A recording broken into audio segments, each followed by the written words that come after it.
Hi, this is Dan Joyce, and this is Today in the Hood. This morning, I woke up and I turned the monkey cage upside down. But today I want to take a moment to talk to you. I want to talk to you about life a bit here, about something that concerns me.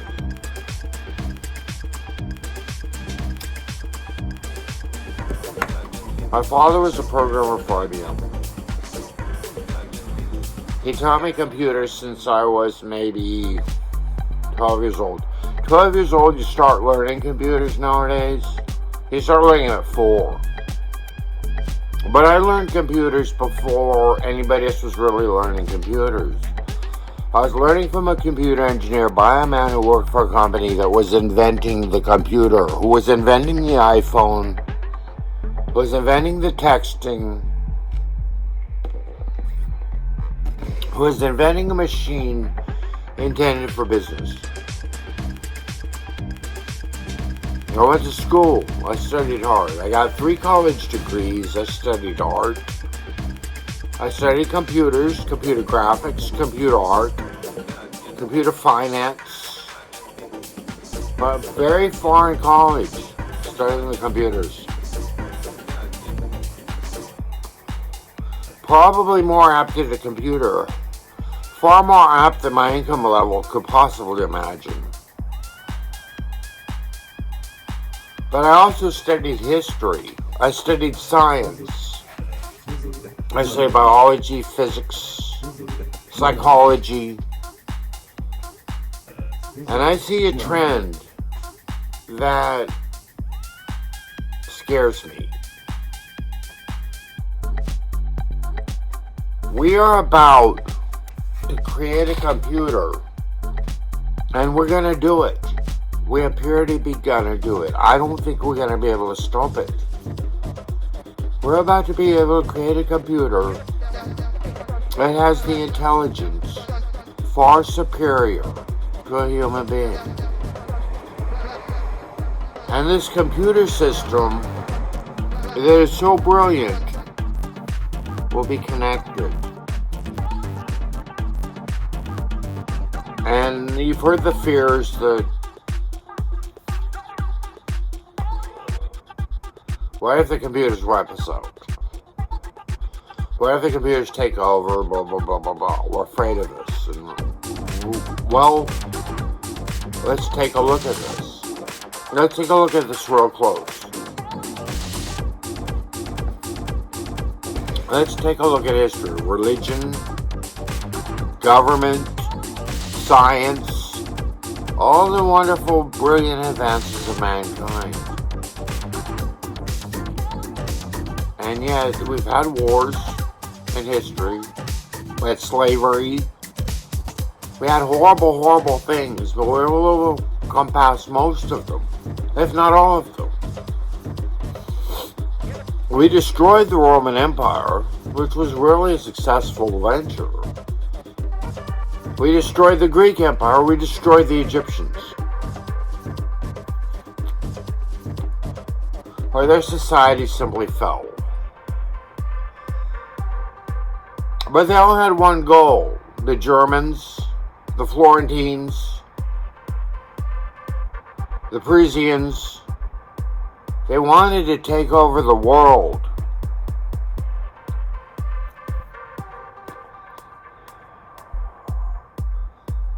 And now we're creating a machine that can do it, that can unify us, that can bring us all together. And hopefully, we wouldn't be competing and fighting with each other. But that doesn't seem to be the case.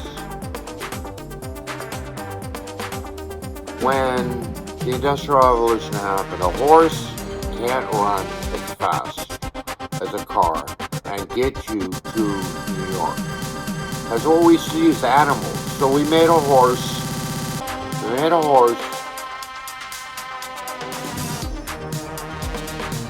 A horse that could probably ride me, if I wanted to to South America. I don't know if any horse could get that far. You'd have to take a lot of breaks. The horse would, no. That would be really, really hard to do. A horse that I can just get on this horse or this plane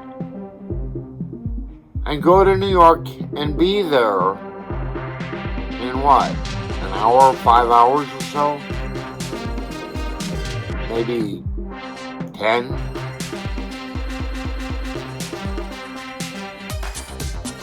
So replicating an animal seemed to be a good thing of technology. And technology started to cause problems, and it only happened in evolution within the last maybe 500 years, not even that. Starting with the Renaissance, it started, and we started to create technology that was far more advanced than any other culture could imagine. We have iPhones, we have air conditioners, we have houses, we have longer lifespans, we have medicine. We're an animal that advanced itself rapidly in a very short period of time that it's been on this planet. And if you go by evolution, if you look at the history from the cavemen, we've been around for a lot longer than a mere 500 years, or 200, 300, 400 years of the Industrial Revolution. We've been around a lot longer than any of these privileges we have today. If you want to worry what other kids in other countries, or whatever our myths are going through, we didn't have this common until fairly recent. We had society, we had the written language at about 10,000 years ago, but we've been on this planet, I'm guessing at least, and take a rough estimate, at least 100,000 years, maybe even, I don't know the exact number, I'd have to research it. But if he says it's 100,000 years that there's been men on this planet, and in only 500 years we've developed, we're coming to a different kind of evolution.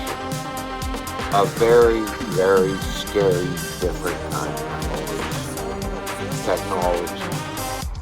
Technology started as a problem. Technology got people places, it made businesses better, it made money. It was a capitalist venture, and it seemed to be a good thing. But then we had World War I, World War II, the Cuban Missile Crisis. 3 times in a 100-year period where we tried to wipe as many people out as we possibly could. World War I had so much technology that the whole world, for the first time in history, was at war with each other. And killed nearly an entire generation of those who fought it. World War II, we had atrocities of torture, of scientific, disgusting things. And it almost took over the world. Hitler. It almost became the way of being. We could say God saved us, and maybe man just was able to work it out. Maybe man just kind of said, well, this isn't going to work. The Cuban Missile Crisis. In 1960, we almost had a nuclear war. That was the Cold War. It wasn't a war fought necessarily on wars and countries and stuff as it was, but the risk of destroying the world. And we're still at that risk. Technology brought a grand problem. But we live with it. We live with it and we're okay. Because we're human beings and we worked it out. And, evolutionary speaking, let's say we got a little lucky. We got a little lucky to be born as humans and not as ants and not as puppies. We got a little lucky. But now technology is creating a man that is a man. We're evolving to the point where we're creating a superior being. And it can think, it can move, it can act, and it can connect nearly everything already. Whether you're going to the grocery store and you want to buy food rather than farm it. Whether you're going to the football game or you want to watch what's going on the TV. People know what's going on in other countries. People are speaking about it. And this thing we're creating has taken a direction, two directions. There's the algorithm, which has more information about the world, more information about people, more information to run and control the system without anybody really controlling it at this point. The algorithm seems to be the next future of an intelligent being. It seems to be collaborating its ability to think and wander and be aware of itself like a human being. You can say a human is a human.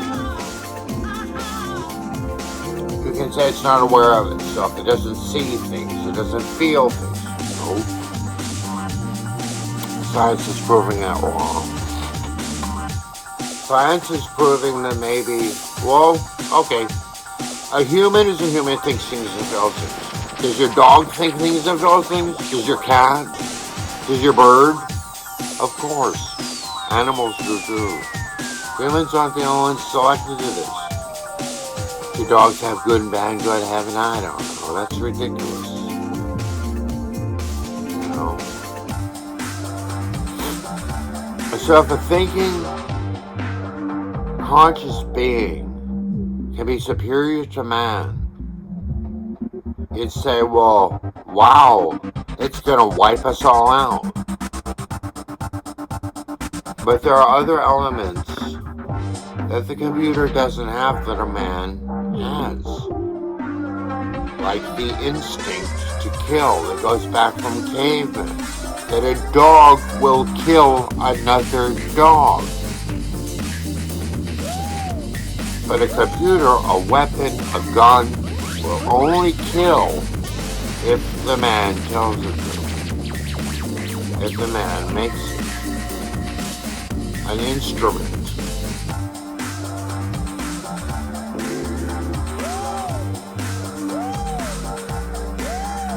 So what do we do to prevent this instrument from destroying us, from destroying itself, from destroying the world? Plain and simple. We have to look at what we're programming the computer to do. We have a mad, mad world. We have a mad, mad society. I'm not successful. I'm not wealthy. I don't have everything you would want out of life just by being smart. thinking that you being smart is going to get you everything is very naive, very foolish. Albert Einstein, Nikola Tesla, very, very impoverished people, didn't have much. But a computer can solve these problems. The problem is, are we telling it to do so? If the closest thing we have to intelligence, other than human intelligence, that would have that power, that would have that grandness,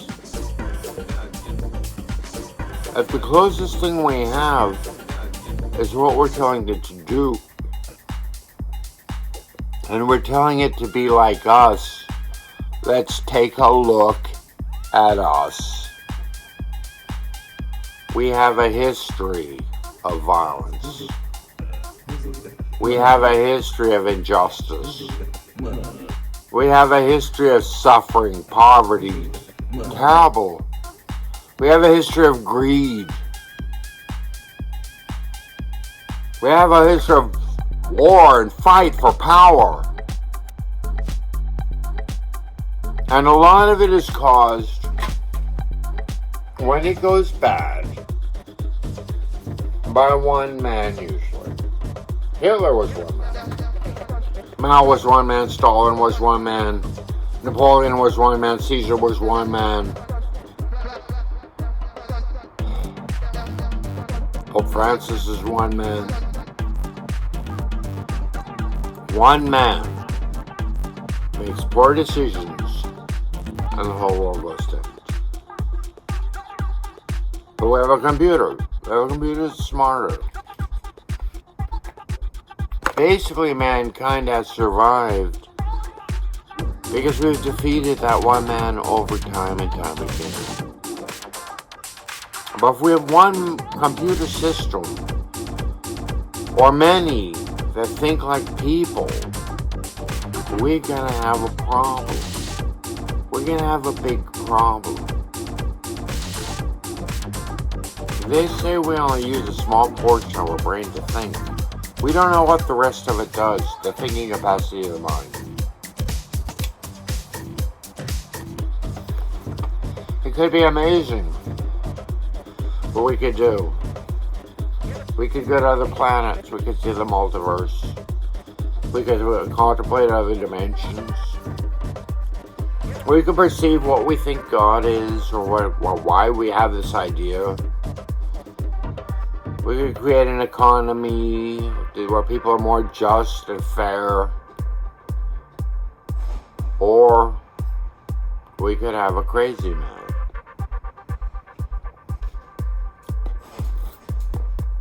The United States and China are in a competition to build the most intelligent, artificial, intelligent computer system in the whole world. Kind of like the A-bomb. Like we had a rush to build the A-bomb and build more A-bombs. Only this intelligent artificial computer system in the world is being designed, and they believe whoever comes up with this system will control the world's economy.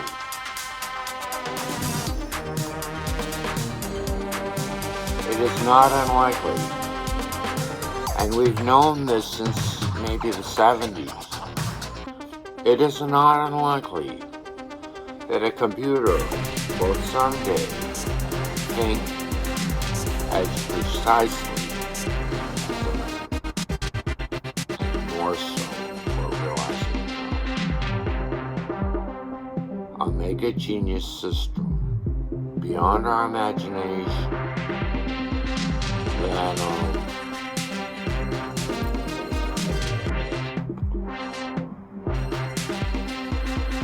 that is stronger, more powerful. And it's the computer. And what are we programming the computer to do? That's what I want to look at. IBM invented the computer in about the 1950s, the computer chip. It was called International Business Machines. We program the computer to handle money. It was to calculate money. That's what computers have been programmed to calculate science. Make science better. Think about the things that are really hard for most people to think about, and allow a tool for us to think, an extension of our minds to think a little better about it.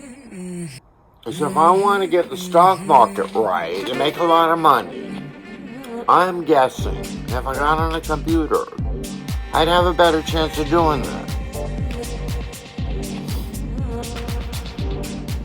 If I wanted to find a cure for a disease, it was very complicated in how the cells reacted, the organisms, the viruses. I'm guessing a computer would allow you to be better at doing that. However, if I wanted to win a war, if I wanted to make more money than everybody else, if I wanted political power, a computer, and we're watching, could do that.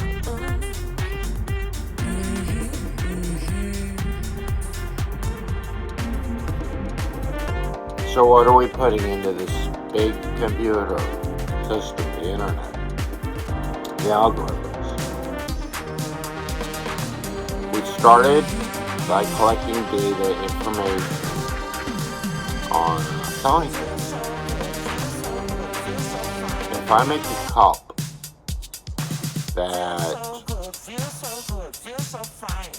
if I make a product, let's say my product is a new kind of beer. Let's say I invent a new kind of beer. I want to know who's going to buy the beer. Who buys beer? People drink beer at the football games. People drink beer at the bars. People drink beer on Friday night when they get off work. There are times people drink beer, and the computer, the algorithm started collecting data to find out who was doing this. And the beer companies will contact these people and say, I have a Budweiser. We were doing this with television, with marketing, studies, psychological studies. It's amazing. And the psychiatric system I'm in, how much computers are being used. What the hell does a computer have to do with our psychology to figure us out? And what is it used for if it's a work to make money, if it's a business?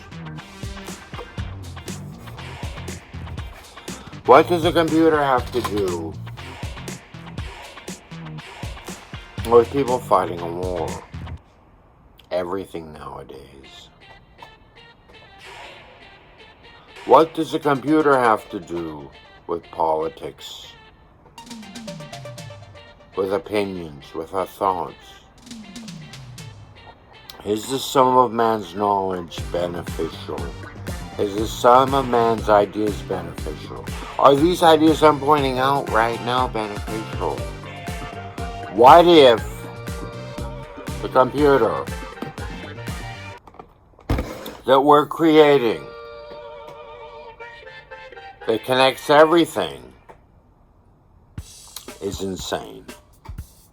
This is not a Bible prophecy of the end of the world. This is not a religious prophecy. This is reality. We could be destroying ourselves. So what I'm saying here is that we gotta look. Everybody has to look into how we're using it and what we're putting into that computer.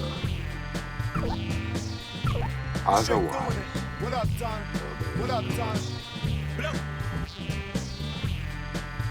some things the computer could do, balance the world's economy.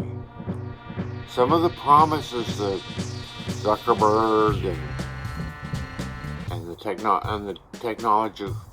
technological geniuses are making are very realistic.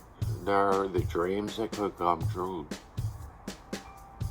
But in practice, what we're using them for are selfish, greedy reasons. A computer doesn't have the ability to get angry. It doesn't have the ability to want more than another computer. It doesn't have the ability to want to kill another computer unless you tell it to do so. And we're telling it to do so. So my question,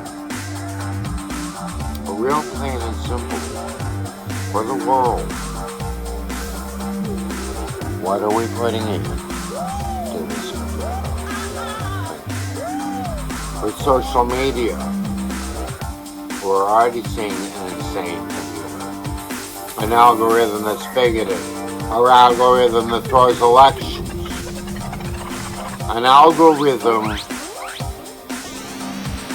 that takes advantage of people, scams people, rips people off. With this computer, we're programming it to take some of the worst aspects of human nature and giving it to the computer every day by making it more like us. If the computer is a tool, or if the computer is an evolutionary phase, let's make it a little less like us. Let's make it a little less like our basic instinctive natures that have gone awry in society and in the world. Put in simple, program the computer for good purposes. Don't program the computer so they can knock out Hiroshima and Nagasaki, or Jupiter, or anyone else. Because the machine itself, on its own, it's going to have no desire to do that, unless we tell it to. We have a very, very large child. 3 times in the last century, in the 20th century, we almost took over and annihilated. And near the end of the 20th century, the world. That's where technology went bad. That's where man told technology to do the wrong thing.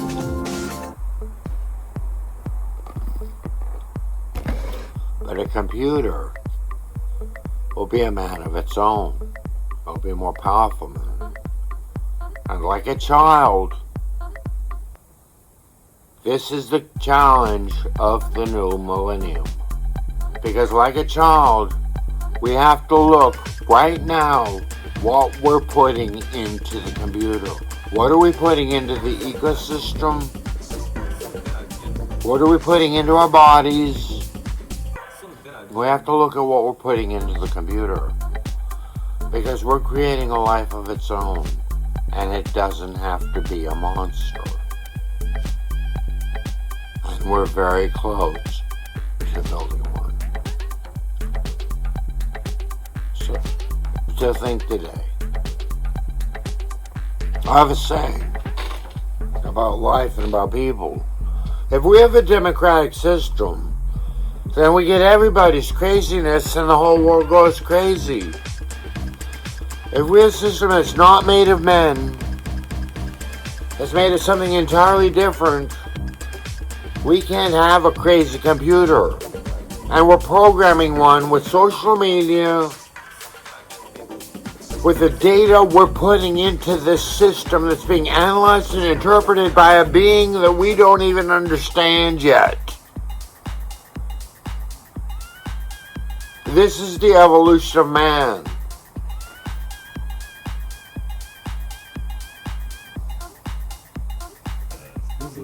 And we know technology's already caused a problem, but we can't stop it at this point. We can't just go back to horse and carriage. It's too late. If we did, we wouldn't be as happy. We'd die younger. It doesn't matter. We have a world that we have to save. And the best way to do it, and it's not my generation, I may not even see it. We may live to see the day where we can live to be 300 years, 400 years old, and not age as much. But this computer will be going on forever. Not forever, for as long as there's a universe, I guess. For longer than mankind. And it's a child. And if we want it to be in tandem, in cooperation with man, then the sum of all men on the world can challenge the computer. But if we're not careful and we make it like man in many, many bad ways. And once I repeat, if a computer is not an animal, if it's not a man, then it shouldn't have these things. But it will if we tell it to, if we program it to. And if you look at Facebook, if you look at social media and some of the crazy that's coming out of this, we are programming a crazy computer. And that's not going to be a better world. I don't know how to explain it. I don't know how to... I talk about the negative, but the solution is there. Look at what you're putting into the computer. Look at what you're telling technology to do. We saw many people after World War I. We saw many people after World War II, and the advancements of technology and the damage it could do turn around and make for a better society. And we also watched the bombs kill cities of people. Hundreds of thousands in one shot. So we gotta be careful. We gotta be delicate. And we're not creating a weapon yet. We're not creating a government rule yet. We're not creating a world economy yet. We're not creating a mad scientist yet. So we don't have to. And if you don't think the billionaires, the 1% of the world who is controlling these corporations understands the need for this and what's going on. But if they're about making more money and getting more power, and if they're about all of that stuff, then yeah, dirty deals are going to be made and it's just going to be a mess. And mankind probably isn't going to survive it. But if it's about using it as a tool, using the intelligence that we program it to make life better on Earth for us, for our children, for all the animals, for all the plants, for everybody, for the ecosystem, for our psychology, for our sciences, for philosophy, for entertainment. We're already doing it with art. It's amazing what we're doing with art. Art hasn't destroyed the world. It hasn't destroyed the artists. I'm an artist. I use computers to do art all the time. I know how to do the AI computers. It's okay. Maybe get better than me. I don't know, be a new kind of art. That's why I look at it. We destroyed art in the 20th century. When a box in a museum is art, we messed up. We messed up when a bunch of splattered paint on a canvas became, okay, I guess it's art. We just destroyed it. Art became anything. And then it rebirthed itself. AI computers can draw way better than me. They can draw way out of their head. And an artist like me can make it even better because I'm imaginative. And when the computer gets imagination, which isn't going to be that hard to program in if we wanted to, it's going to make art fantastic. It can write movies. We got a lot of bad movies though, but it can make a movie. Art, computers can make screenplays like, I don't know how fast, in days. Well, it would take years. And we got bad movies. Maybe a good writer could get a hold of those programs and make it even better. It's ironic that while I say that, I had to just prove a storage on my computer to make this video longer. The sad thing is all this is creating, all this AI and this storm is creating an economic boom for people to make more money. Gen Z kids aren't going to have to work that hard at all. Everything's going to be done for them. Who's going to turn that down? But economic booms tend to lead to economic collapses. But the computer is still going to be there, even in the poverty. It's not going to stop. It's not going to stop the industry. It's not going to stop the technology. It's going to stop this great rush of, wow, we can make money. Schools, softwares, industries, branding, economies, and we're just using it for, wow, we can do more without having to do anything, without looking at the direction we're driving it. If technology is a car that may someday drive itself, we better drive that car well, and we better teach that car how to drive. And if we don't, we're talking about the end of humanity. And I'm not saying this in a negative way. The first solution to any problem is to identify the problem. I'm not the only one doing this. Anybody with an iPhone with a debit card can figure out what the problem is. We have a complicated computer system that will take over mankind. But how do we want it to treat us? We may have a God. A new kind of a God. Not a God in the sense of the Bible or Hindu or Muslim.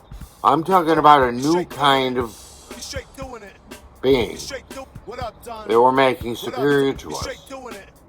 And if this computer is superior to us, if this being is superior to us, we damn well better make sure it likes us. The truth is good. And the only way to do that is to treat it like a person. You put garbage in, you get garbage out. You can't stop humanity from making people be bad to each other, from making people be good to each other.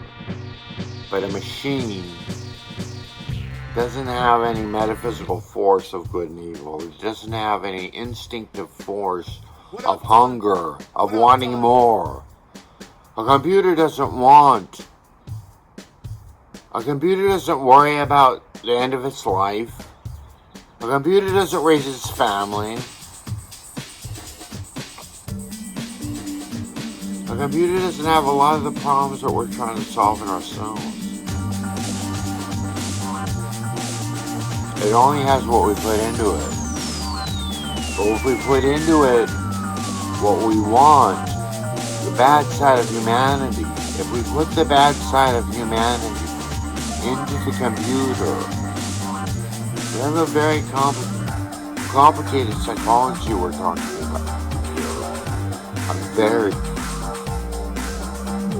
very complicated psychology. It can be very healthy. It can be very good things, or just go nuts. So I appeal not to the programmers. I appeal to the people. Watch what you're putting in to the computer. Thank you. And may we all have a blessed tomorrow. Dan Joyce. Now put that puzzle into your artificial intelligence program and see what the answer is. Thank you.